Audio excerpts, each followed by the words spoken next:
This is Madeline Meyer, and this is my presentation on drugs and alcohol, specifically cocaine.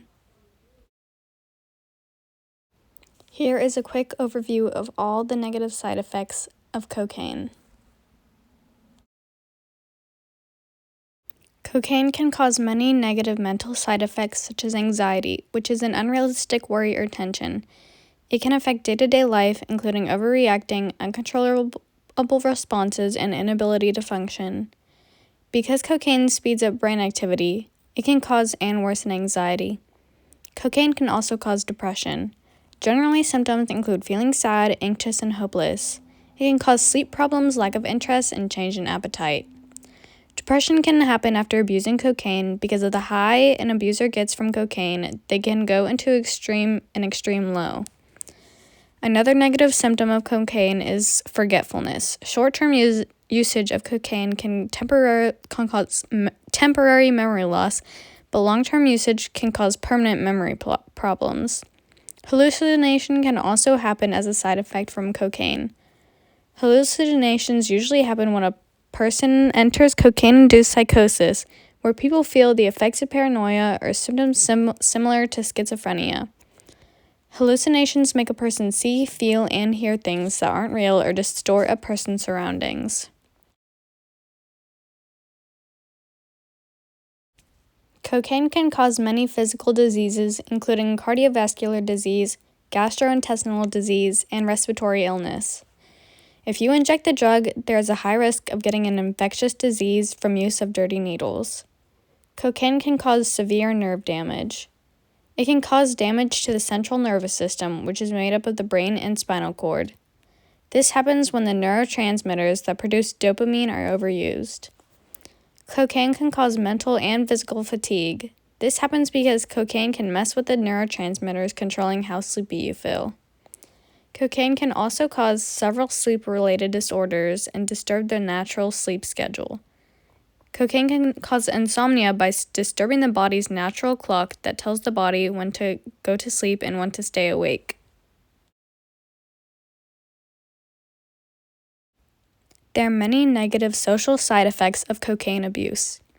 Many people who abuse cocaine exhibit aggressive behavior, which can include irrational thoughts, mood swings, unpredictability, unusual behaviors, and irritability. Within cocaine abusers' families, there can be strain, conflict, lack of trust, and if kids are involved, there can be a huge impact on young children within the family. People who abuse are often withdrawn and isolated. This can happen because within abuse of drugs, there's a lot of secrecy because of the negativity surrounding cocaine abuse.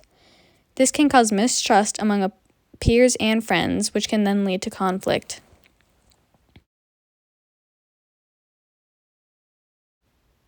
People who misuse cocaine often feel negative emotional side effects.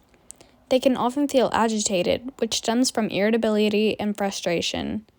They can also feel disinterest, as it is one of the major symptoms of depression. This can lead to feeling down because of the hopelessness they feel because of their abuse of cocaine. This can invoke them to feel frustrated because they can feel like they're stuck in the loops of addiction. Some facts about cocaine abuse is that a cocaine addiction can cost $55,000 per year. A drug abuse can change how brain circuit works and can affect people's abilities to control their stress level, decision-making, and ability to learn and remember.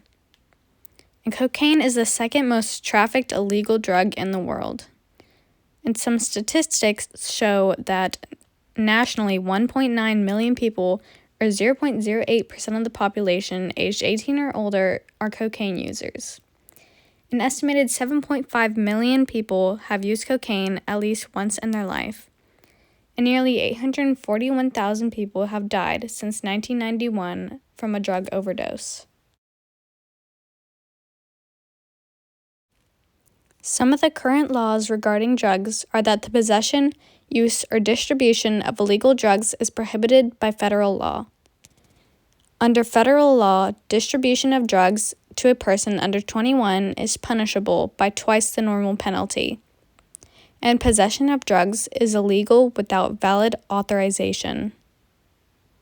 Some of the programs for drug abusers are the National Drug Hotline, the Substance Abuse and Mental Health Services Administration, which is a service to make substance abuse and mental disorder information, services, and research more accessible, and Partnership to End Addiction, which is a program to help and prevent addiction in children.